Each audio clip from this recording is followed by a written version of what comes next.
Fuel, spark, compression.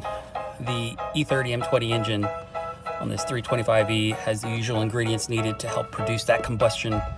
First, you need fuel, pressure, and then you need that fuel pressure to deliver enough gas into the intake where it mixes with air to form that air fuel mix. Once this mixture is pushed into the cylinder, you'll need spark to ignite it. So without spark, you get nothing. Lastly, you need enough compression to keep that engine running. But first, we're going to delve into the fuel.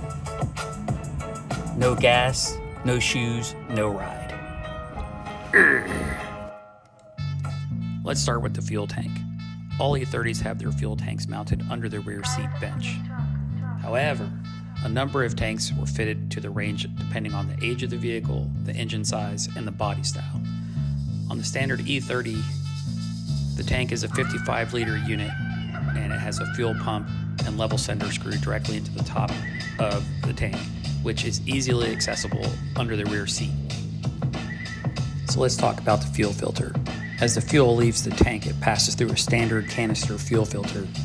This filter is mounted to the car body with a simple Jubilee clip, and it connects to the fuel lines using two length fuel hoses, as you can see here. Again, these are joined with Jubilee clips. Now note, this is a service item and you should replace it regularly. So the E30 is fuel injected. So let's talk about injectors and fuel pressure regulators. So the injectors are the exit point of the fueling system. Fuel injectors are electrically operated solenoids. When turned on, they squirt fuel at a very high pressure. During that process, it atomizes it and turns it into a really fine mist. And this is how they engineered it to be the most efficient way to burn. The injectors are one of the most important critical components of a well-running engine.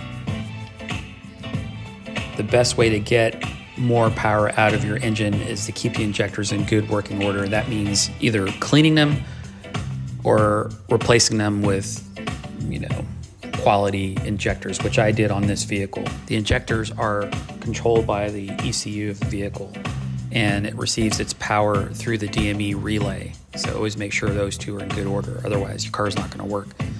So the fuel pressure regulator. The fuel pressure regulator helps keep the injectors working as they should, meaning they help provide that pressure that's needed to maintain the pressure inside the engine so that the fuel injectors can produce that high pressure atomizing fine mist into the engine.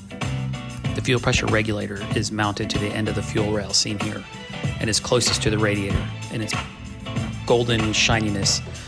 It has a small rubber tube connecting it to the top of the intake manifold, and it also connects to the returning fuel rail hose seen here.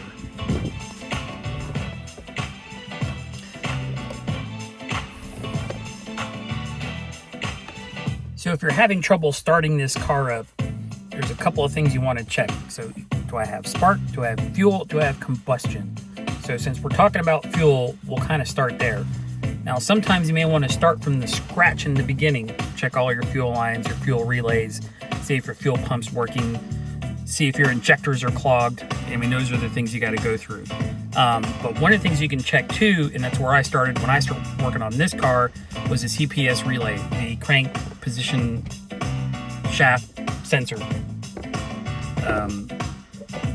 Because if that's not working, then you're definitely not going to get any fuel or spark. So, you get the car running and you're lucky enough and you're having trouble and you smell fuel inside the vehicle, you might need to check the fuel pump housing, because sometimes those seals can get worn out. You have to replace them. Make sure your hose connected to the